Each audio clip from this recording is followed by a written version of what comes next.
नमस्कार, मैं हूं आपके साथ सोनिया चौहान। राम राम। हरियाणा में आप सभी का स्वागत है। रुक करते हैं खबरों की ओर।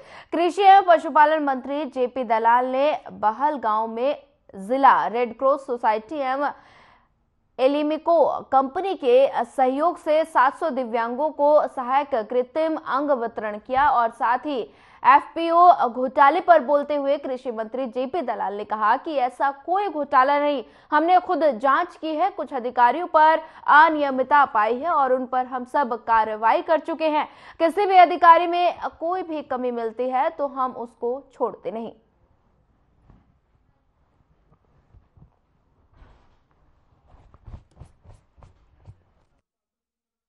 आज हमारे जो क्षेत्र के दिव्यांग भाई हैं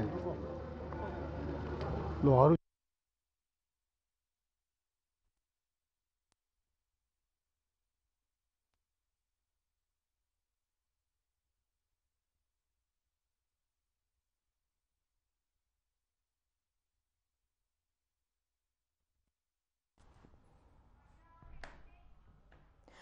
बढ़ते हैं अगली खबर की ओर। महेंद्रगढ़ में कल वीरवार को पूर्व कैबिनेट मंत्री प्रो रामविलास शर्मा की अध्यक्षता में युवा मतदान दिवस मनाया जाएगा और इस कार्यक्रम में प्रधानमंत्री माननीय श्री नरेंद्र मोदी जी लाइव आकर सभी युवाओं को संबोधित करते हुए मतदान के प्रति जागरूक करेंगे।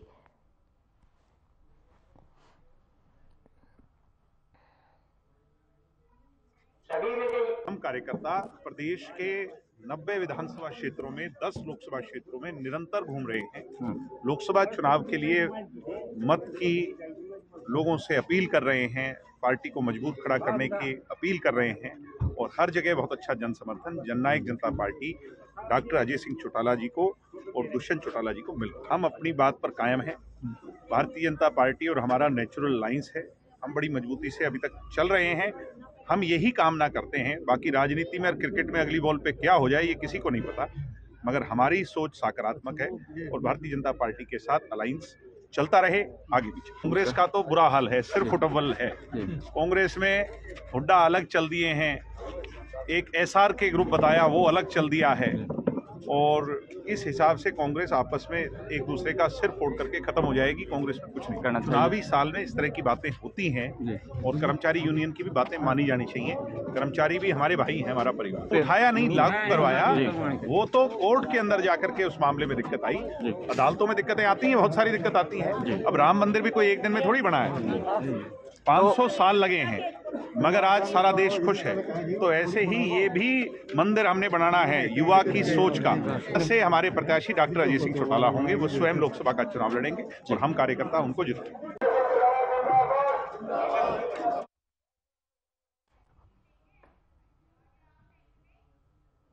फतेहाबाद से सीएम मनोहर लाल ने अमृत सरोवर परियोजना का उद्घाटन किया। इस मौके पर सीएम मनोहर लाल ने 263 करोड़ के विकास कार्यों का लोकार्पण भी किया।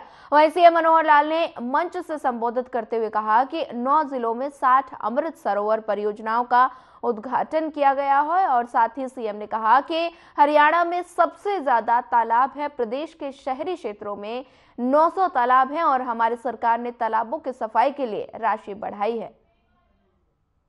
सरोवर की पहले तो सफाई, स्वच्छता, उसके पानी की सफाई करना, फिर बाद में जहां कहीं इसको रेनोवेट करना है, इसको एक प्रकार से इसमें जितना अच्छापन किया जा सकता है इसके पुनर्निर्माण के लिए। क्यों हम देखते हैं, वर्षों से तो हम देख रहे हैं कि इन तालाबों में गंदा पानी बह करके आता है। हमारे अपने घरों से बरसात का पानी भी होता है, घरों का पानी भी होता है और कहीं कहीं तो मैंने शहरों में तालाब देखे हैं, वहां सीवरेज का पानी भी डाल देते हैं। इन तालाबों को पॉल्यूटेड होते हुए, इनको प्रदूषित होते हुए ये पिछले कुछ वर्षों से देखा है। मैं अपना बचपन याद करता हूं। महम चौबीसी का निंदाड़ा गांव, जहां मेरा जन्म हुआ, हम छोटे छोटे होते थे तो तालाब पर जाकर के स्नान किया करते थे। दौड़ करके बुर्जी पर छलांग लगा करके तालाब में जाते थे, तैरते थे, खूब आनंद लेते थे। आज वही तालाब इतने दूषित हो गए हैं कि हमारे पशु भी वहां पानी पीना पसंद नहीं करते हैं। तो एक इस प्रकार की दुर्लभ एक दूभर समस्या, इसको हल करने के लिए देश के प्रधानमंत्री जी ने आह्वान किया। 22 अप्रैल को 2022 को उन्होंने आह्वान किया था। हमने उसी महीने के अंदर 1 मई 2022 को उसको फॉलो करते हुए प्रत्येक जिले में 75 तालाब को अमृत सरोवर के रूप में बदल करके इसको ठीक किया जाए। 1650 तालाब का हमने उस समय टारगेट लिया था। मुझे खुशी हुई आपको बताते हुए कि आज वो काम 1650 के बजाय 2078 अमृत सरोवर बनाने की प्रक्रिया में हम आ गए हैं। हम अपने लक्ष्य को, टारगेट को पार कर लिए। हमने एक काम और हमने आगे किया कि हरियाणा में कुल मिलाकर के तालाबों की संख्या बहुत ज्यादा है और कभी यहां तालाब हर प्रकार की व्यवस्था में काम आते थे। पशुओं की सिंचाई के काम, पशुओं के पीने के पानी के काम आते थे। घरों में भी पीने के अलावा बाकी सब काम हम तालाबों के पानी से करते थे और सिंचाई के भी काम आते थे। चलिए बढ़ते हैं अगली खबर की ओर। साल 2024 की शुरुआत में ही सीएम मनोहर लाल ने प्रदेशवासियों को 2024 करोड़ की 153 विकास परियोजनाओं की सौगात दी।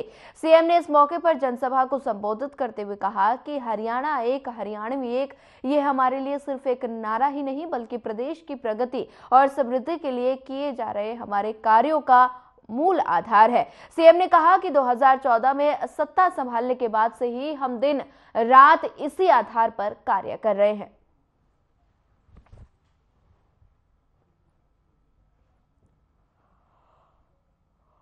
38 करोड़ रुपए की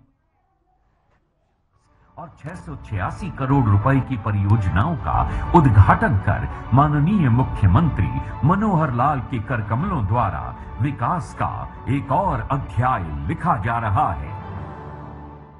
24 जनवरी 2024 को 2024 करोड़ की 153 परियोजनाएं, जिसमें 1338 करोड़ रुपए की परियोजनाओं का शिलान्यास और 686 करोड़ रुपए की परियोजनाओं का उद्घाटन कर माननीय मुख्यमंत्री मनोहर लाल के करकमलों द्वारा विकास का एक और अध्याय लिखा जा रहा है।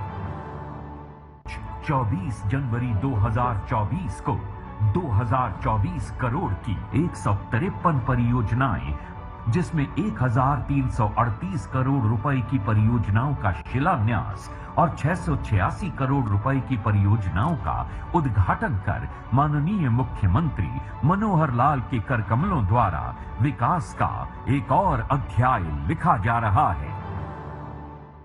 24 जनवरी 2024 को 2024 करोड़ की 153 परियोजनाएं, जिसमें 1338 करोड़ रुपए की परियोजनाओं का शिलान्यास और 686 करोड़ रुपए की परियोजनाओं का उद्घाटन कर माननीय मुख्यमंत्री मनोहर लाल मुख्यमंत्री मनोहर लाल ने हरियाणा को करोड़ों रुपए की विकास परियोजनाओं की सौगात के साथ रेवाड़ी वासियों को भी 176 करोड़ रुपए की विकास योजनाओं की वर्चुअल माध्यम से बड़ी सौगात दी। वहीं रेवाड़ी के जिला सचिवालय से हरियाणा के जन स्वास्थ्य एवं सहकारिता मंत्री डॉक्टर बनवारी लाल ने विधिवत रूप से आम जन को विकास योजनाएं समर्पित की और कहा कि प्रदेश सरकार लगातार समर्पित होकर जनहित के लिए कार्य कर रही है। और वही कार्यक्रम के उपरांत उन्होंने जिला उपायुक्त समेत प्रशासनिक अधिकारियों को पंचायत विभाग के अधूरे कामों को जल्द पूरा करने के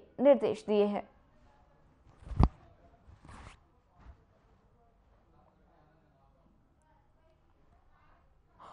नाटक नंबर 3 व 59 पर 86 करोड़। आज के प्रोग्राम के बारे में आज पूरे प्रदेश के अंदर माननीय मुख्यमंत्री जी द्वारा लगभग 2000 करोड़ रुपए के शिलान्यास और उद्घाटन का कार्यक्रम हुआ और जिसके अंदर 176 करोड़ रुपए के करीब हमारे रेवाड़ी जिले के अंदर भी शिलान्यास और उद्घाटन के कार्यक्रम हुए हैं। तो सबसे पहले तो मैं जिला वासियों को सबको बधाई देता हूं और माननीय मुख्यमंत्री जी का भी बहुत बहुत आभार व्यक्त करता हूं कि समय समय पर वो रेवाड़ी जिले को इस तरह के प्रोजेक्ट, इस तरह के तोहफे देते रहते हैं। सबका साथ सबका विकास की दृष्टि से हम ये काम हो रहे हैं। और मैं ये समझता हूँ कि जो भी भ्रष्टाचार की आप बात कर रहे हैं, जो भी होंगे, उनको जनता से भी मैं आग्रह करूंगा कि उनको कम से कम चिन्हित करके फंसवाने का काम करें। इलाज करना तो सरकार का काम है, वो मनोहर लाल जी करना जानते हैं। सरकार के नेता जो है वो इस तरह के आरोप लगा रहे हैं, तो कहीं ना कहीं बातों में तो सच्चाई होगी ना कहीं ना।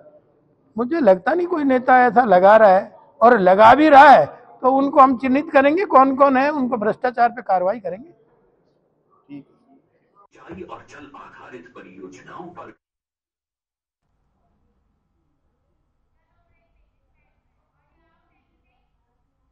फिलहाल वक्त हो चला एक छोटे से ब्रेक का। ब्रेक के बाद जल्द हाजिर होंगे।